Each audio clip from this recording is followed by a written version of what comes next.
A Michelle Bolsonaro resolveu abandonar o maridão. Fica forte a tese de que houve aí algum tipo de traição no casal de fachada mais famoso do Brasil. Um jornalista que é editor-chefe do Greg News, que é o programa do Gregório do Vivier na HBO, falou que, olha, provavelmente aí o filho do Carlos Bolsonaro, que nasceu ano passado nos Estados Unidos, seja filho do Jair. Eu mostrei aqui que exatamente 9 meses antes de nascer a criança, a Michelle estava viajando e que depois de umas semanas, a Michelle brigou com o Bolsonaro de repente. Depois disso, o casamento deles nunca foi o mesmo. Pois bem, no ano passado, várias vezes a Michelle mostrou que não atura o Bolsonaro e já faz mais de 1 mês e meio que os dois não se encontram. Eu não consigo lembrar aí de um casal que esteja bem, ou até mais ou menos, e que fica aí sem se ver por 45 dias, sendo que os dois têm a possibilidade de se encontrar. Uma coisa quem, por motivo aí do acaso, da vida, tem que ficar à distância, outra coisa é quem escolhe ficar à distância. Pois bem, horas depois de Jair Bolsonaro ser avisado que tem 24 horas, agora bem menos que isso, para entregar o passaporte, Michelle Bolsonaro foi vista no aeroporto. A Michelle estava aqui e chegou a imprensa até chegou a dizer que ela estava embarcando para os Estados Unidos. De fato, ela estava aqui na área de check-in do aeroporto. Talvez tenha ido comprar as passagens, talvez não tivesse passagem de Miami para Brasília, de Brasília para Miami agora, porque é carnaval e vossas excelências viajam muito, os voos devem estar lotados, não se sabe. Mas enfim, não tinha passagem. A Michelle disse que segunda-feira ela e a Damares, que foi uma das primeiras golpistas, lembre-se, os atos democráticos de 2020 começaram com assessores da Damares, a tal da Sara Giromini, que se autoproclamava Sarah Winter, porque ela queria reviver o inverno ucraniano. Essa aí, ela era assessora da Damares, amiga da Damares. O Oswaldo Eustáquio, aquele que também estava nos atos antidemocráticos de 2020, ajudou a jogar fogos de artifício no STF, depois estava nos atos terroristas do dia 12 de dezembro de 2022, onde queimaram ônibus e tudo mais, e depois fez parte ali do grupo que tentou, não diretamente, mas indiretamente, do grupo que tentou explodir o aeroporto de Brasília. Pois bem, o Oswaldo Eustáquio também era assessor da Damares.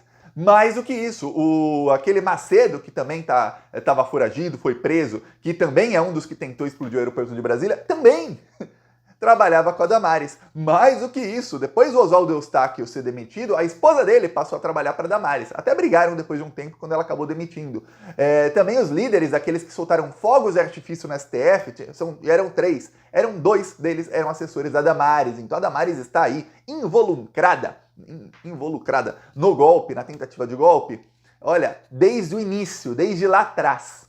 Lembremos, a decisão do Alexandre de Moraes nessa operação aí contra vários generais, contra o Bolsonaro e tudo mais, cita que desde 2019 começaram os atos antidemocráticos do Bolsonaro, de seus ministros e de gente financiada pelo bolsonarismo. Então, veja, o Alexandre de Moraes vai pegar lá atrás.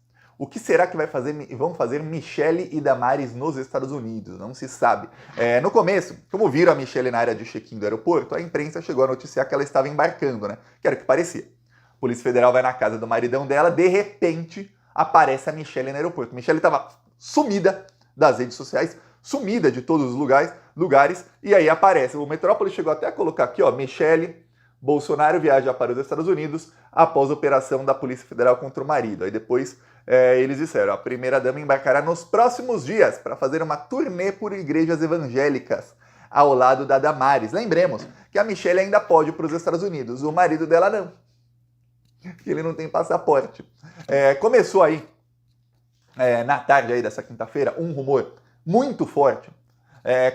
Eu vi primeiro na esquerda, eu fui lá na extrema-direita para ver se estavam falando disso. Estão. Um rumor muito forte de que o Bolsonaro pode fugir para a Argentina, porque o Bolsonaro está sem passaporte. E para ir para a Argentina não precisa de passaporte. Aliás, eu estava vendo, por coincidência, o maior youtuber da América Latina, pelo menos em audiência, ele tem 42 milhões de seguidores, é um mexicano, chama Luisito Comunica. Eu estava vendo um vídeo dele porque ele estava no Brasil. E ele estava exatamente na tríplice fronteira entre Brasil, Argentina e Uruguai, ali em Foz do Iguaçu. E ele fala, olha, essa é a fronteira onde mais se passa, e Paraguai também. Aí ele fala, que fica ali perto. Ele fala, essa é a fronteira onde mais se passa tráfico em toda a América Latina. Onde mais tem tráfico de drogas é aqui, não tráfico de drogas, de tudo. São coisas que saem do Paraguai e entram no Brasil. E aí ele mostrou que para sair do Brasil para entrar na Argentina ou no Uruguai, não se pede nem o documento. Ele falou, caramba, qualquer foragido, qualquer pessoa que queira fugir da polícia passa aqui a pé. Você passa a pé, não pedem nada. Ele fala, ó, gente, já tô na Argentina, ó que coisa. Aí ele fala, para entrar no Brasil tem uma certa fiscalização, mas para sair do Brasil, nada.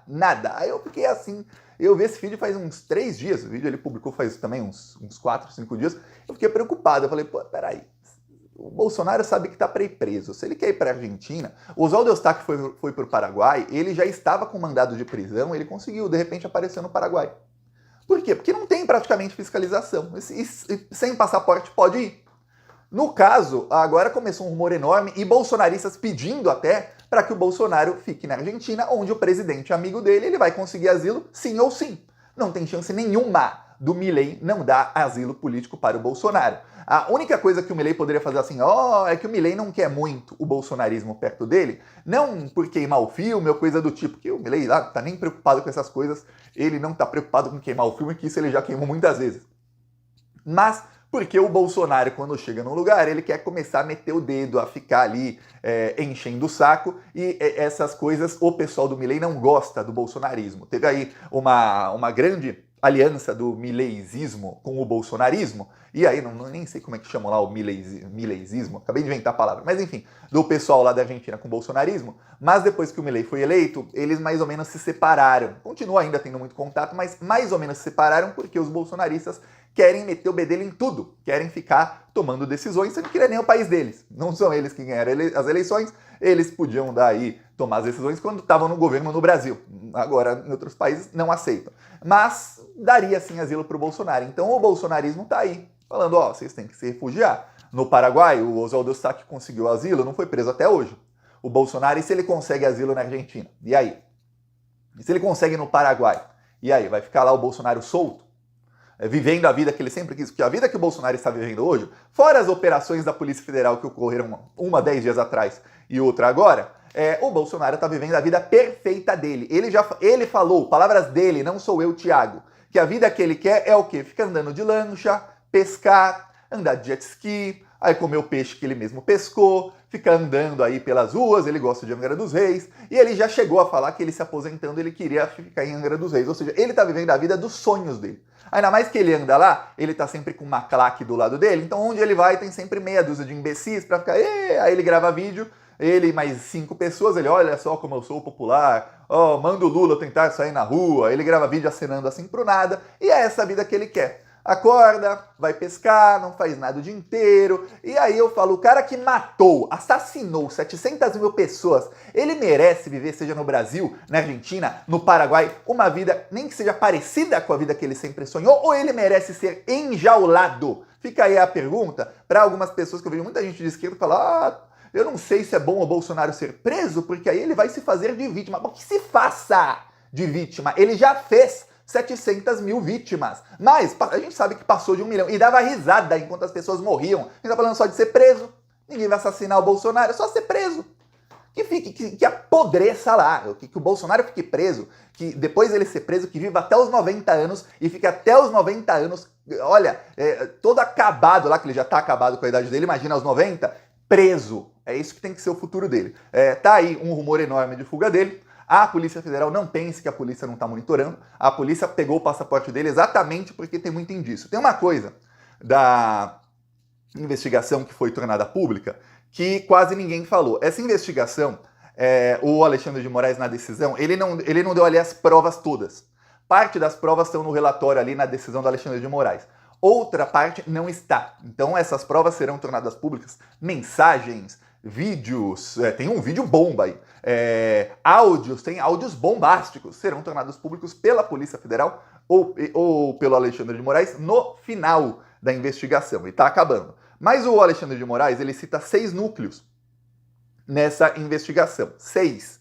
E tem uma coisa curiosa, eu vou te ler aqui quais são os núcleos. O Jair Bolsonaro não está em nenhum desses núcleos. Você fala, como assim, Thiago? Como assim? Então vamos lá. O Alexandre de Moraes, no comecinho da decisão dele, ele cita toda a obra do Bolsonaro, a obra criminal dele. Então ele fala da BIM paralela, fala dos atos antidemocráticos, fala dos crimes da Covid, fala dos crimes do dia 8 de janeiro, fala das joias, fala de tudo no comecinho da decisão dele. E aí ele diz, olha, essa decisão está delimitada ao caso do dia 8 de janeiro, ou seja, tudo está envolvido aqui nesse crime, nessa decisão. Mas é no âmbito desse inquérito do dia 8 de janeiro, é isso que eu quero falar, do que a gente vai tratar aqui. Aí ele fala, olha, tinha uma organização criminosa que queria 3 coisas: desacreditar o processo eleitoral, planejamento e execução de golpe de Estado e 3, abolição do Estado Democrático de Direito, para se manter no poder. Aí eram 6 núcleos. O primeiro era o núcleo de desinformação e ataques ao sistema eleitoral. 2, esse era o gabinete do ódio, né? Era o núcleo responsável por incitar militares a aderirem ao golpe de Estado. Mensagens aí provam que o Braga Neto, o general Cid, até alguns aí, vários outros generais de alta patente, alguns da ativa inclusive, o almirante Garnier também, que é almirante, eles tinham como objetivo ali, o trabalho deles era convencer o maior número de coronéis e generais a aderirem ao golpe. Eles precisavam de uma maioria ali, principalmente entre os generais, e estavam incitando os coronéis à insubordinação. Insubordinação é o seguinte: tal general não quer o golpe? Coronel, passa por cima do general. Que se dane, tem que ter o golpe. O general não quer, ele é covarde, ele é cagão, que saia. Tem mensagem do Braga Neto dizendo que o comandante do exército, o Freire Gomes, é cagão e que tem que oferecer a cabeça dele aos leões. Olha só, coisa grave. Aí tá. Tem outro núcleo aqui, que é o núcleo jurídico, que era ali alguns juristas que estavam escrevendo a minuta do golpe junto com o Bolsonaro. O Bolsonaro decidia quais pontos sim, quais pontos não, junto com os juristas. Aí, 4, núcleo operacional de apoio às ações golpistas. Aí o 5, núcleo de inteligência paralela, que era a BIM paralela. E o 6, núcleo de oficiais de alta patente com influência e apoio a outros núcleos. Ou seja, esses 6 aí, esses militares generais, apoiavam todos os outros núcleos. Peço a sua inscrição no canal.